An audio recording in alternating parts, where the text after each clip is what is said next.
guys, welcome to lesson 7 of how to build iPhone apps with no programming experience. In the last lesson, we built our user interface in the storyboard and we learned all about auto layout. Before we expose those elements to code, I wanted to go through the basic building blocks of the Swift programming language so that when we do look at code, you can understand what's going on and what the various lines of code mean. So in this lesson, we're going to go over some concepts that may be difficult for you to understand if this is the first time you've ever seen or heard about them. We're going to go through classes and objects, we're going to go through methods, and we're going to go through properties. Okay, so let's jump right in. The first concept is a class. A class is a blueprint that we can create to describe a component of our app. When we're making an app in Xcode, really all we're doing is creating classes to describe the various components in our app and how they interact with each other. For example, in that MVC diagram I showed you before describing the various components of an app, the behavior of the model will be described by a class, the view controller is described by a class, and the view as well. In each of those classes, we write code to give it instructions on what to do and how to act. So in the view controller class, I might write some code to tell it to ask the model for the data and then display it to the view.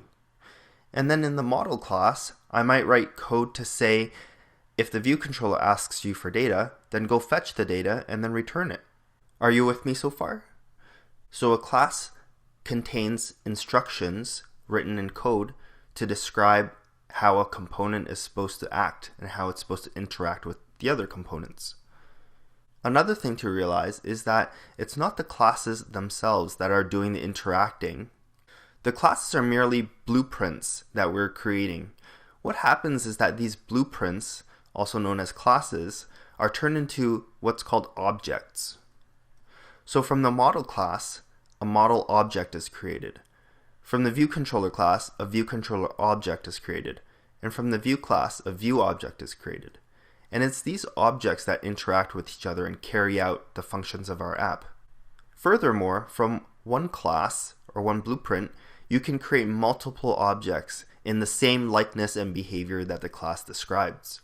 And this makes sense because imagine, if you had two components in your app that did the same thing but in two different places, you can code up one class and create two objects from it. Another example would be, say, in a game where you spawn multiple enemies of the same type. You shouldn't need to create a class for each enemy that appears on the screen. You only need to create a single class that describes the enemy's behavior, and then use that class to create multiple enemy objects to throw at the player. So the key takeaway at this point is that the components in our app are described by classes. Classes are like blueprints that are used to produce objects that act and behave as described in the class. And it's these objects that interact with each other to perform the duties of our app. Now let's try creating some classes in a playground. And in lesson 2, we learned how to start and create a new playground from Xcode. Open up a new playground and we're going to type out some code. So to create a class, simply use the class keyword and then give your class a name. So for example, I'm going to call my class person. And then all you're going to do is open up a set of curly braces.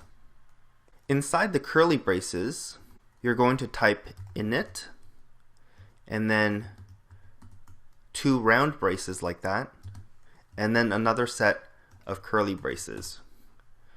So when I type out this left side curly brace and I just hit enter, Xcode will automatically fill in the second one. So that's just a little shortcut. And then just like that, you've created a new class to describe a component of your app.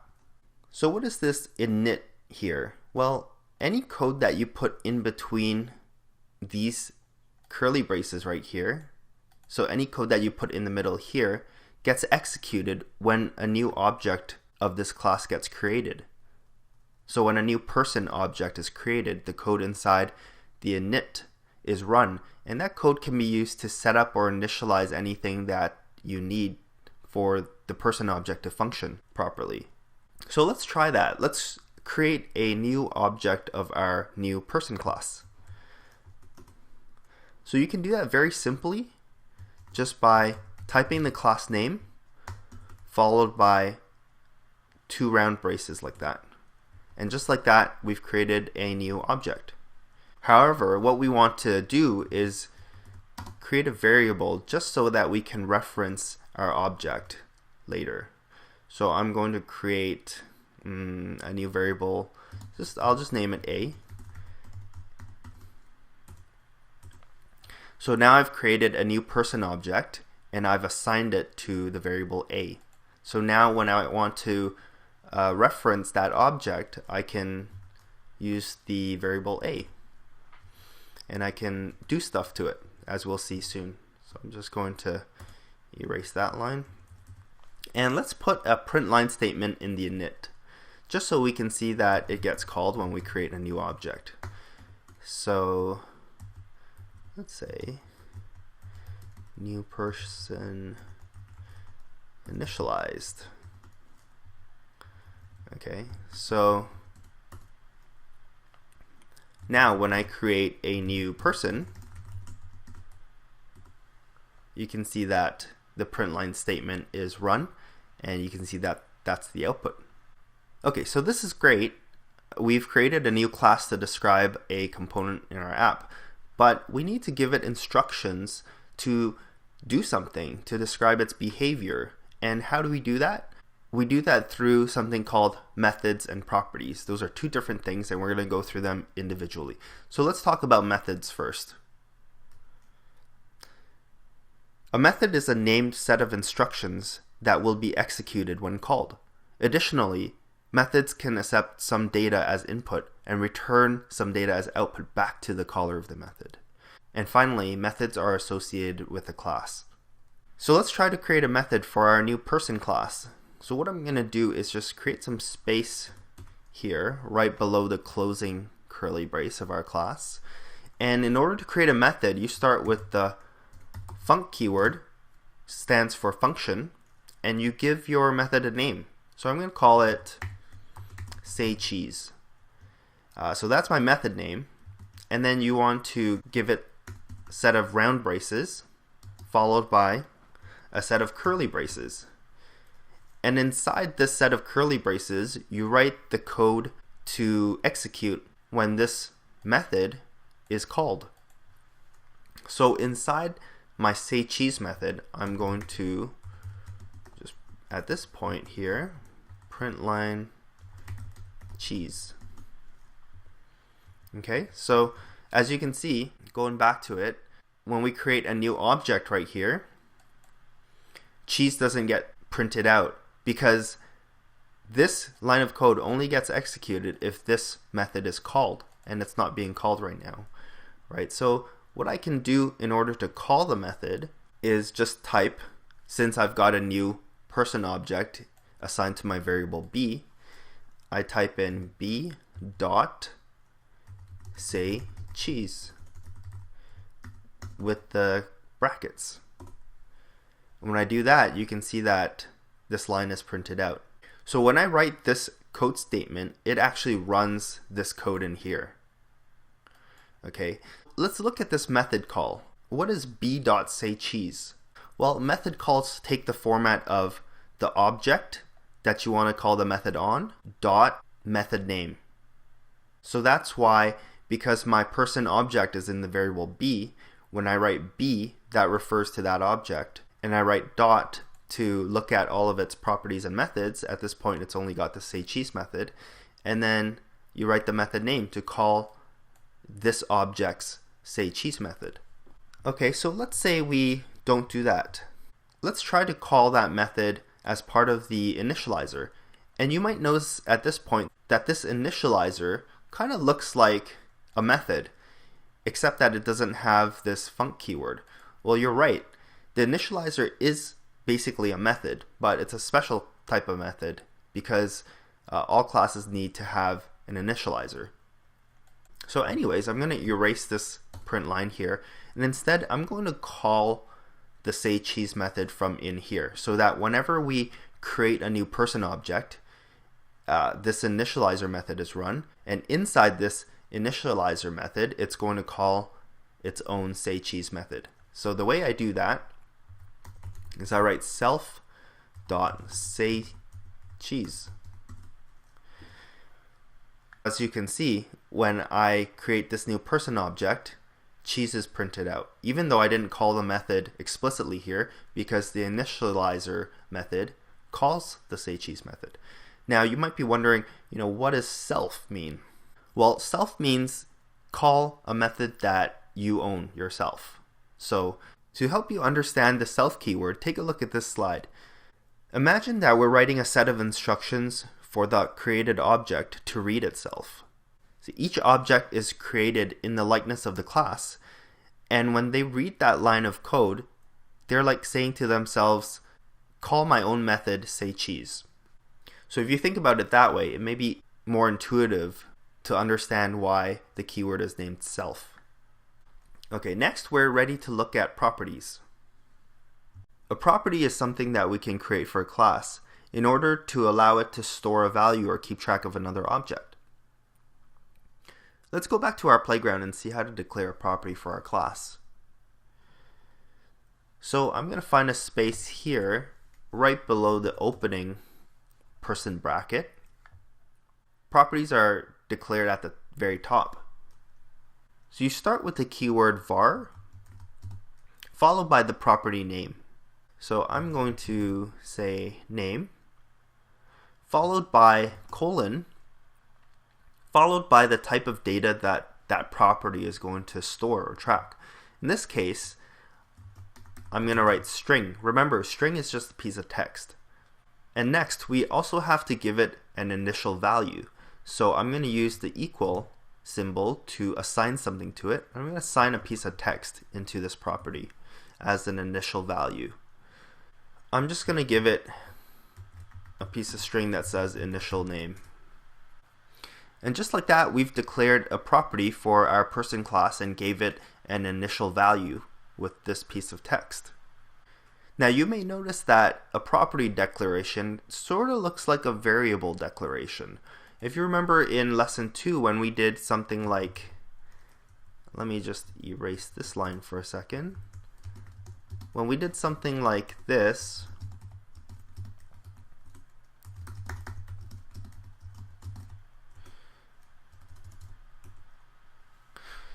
where we created 3 variables with the third one being the sum of the first 2, well, this almost looks like a property declaration. You have the var keyword and you have a name for your variable. And you know what? You're right, because even with a variable declaration, we can put that colon there and then put the type of data that that variable is going to hold.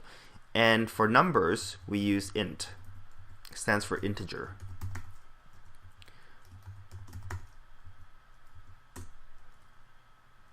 So we could have done this, and now it looks even more like a property declaration. In fact, it's actually a good practice if you know what data that variable is going to be tracking, that you want to specify the type of data so you don't accidentally use that variable later expecting a number, but maybe you accidentally put another type in there, and then you may create a bug that you don't even know about. By specifying the type that you expect to be in there, if you try to put another type of data in that variable, it will complain and it won't let you. Okay, so then what are the difference between variables and properties? Well, it depends where it's declared. When it's declared here inside the person class at the top, it becomes a property of that class and it's associated with the class, while variables are declared and used within methods. Okay, now let's look at how to access a property. So I'm going to erase this. Now I'm going to declare a new variable. Now I just realized that I just said that variables are declared within within methods, and they normally are, but because this is a playground where kind of it's just a place to test code, that rule is kind of out the window here. But you'll notice when we write code inside Xcode, we will be following those rules, where most of the variables that we declare will be inside methods, and anything that we declare outside are properties. So I'm going to create a variable called first person, and I'm going to create a new person object. So in order to access that property, it follows the same format as a method call. I reference the object that I want to call its property on. I hit dot, and then now I can either write say cheese to call its method, or write the property name to call its property. And you can see there it's accessed initial name. Now if I want to change the property, I can just go like that, and I can assign it a different piece of text. Now if I access that property again, you can see that it's changed and now it says Alice. I'm going to create a second person. I'm going to create a second variable and create a new person object inside and assign it to that second variable. And I'm going to change its name property. Okay, so take a look at this. I've created another person object, assigned it to the variable second person, and I just changed its name to Bob. Well, what would you expect first person, their name to be? Let's find out. Well, the first person's name is still Alice, and that illustrates a very important point. Although each object is created in the likeness of the class, they're actually independent instances of each other. Remember, you can use one class to create multiple objects of that class, but each of them are independent instances. So what you do to one object does not automatically apply to all of the other objects. They're independent. Okay, so that's where we're going to end off this lesson. This was just an introduction to classes, methods, and properties. There's actually more complicated things that you can do with them, but we'll look at that when we need to. If this was your first time learning about classes and objects, then welcome to the world of object-oriented programming languages. You'll probably need to watch this video again, or maybe even a couple of times to wrap your head around it. Swift, along with many other programming languages, are object-oriented, so in the future, when you've mastered Swift and you decide to learn Java for Android apps, C# for Windows Phone apps, or perhaps even Objective-C, you'll have a head start because they use the same concepts that have been presented in this lesson today. And on a closing note, if you've watched this video a couple of times and you're still a bit confused, don't worry too much about it because we're going to be putting this stuff into practice and it's going to click when we do. In the next lesson, we're going to go over a couple of more Swift programming language concepts before we actually dive into the code in our card game app.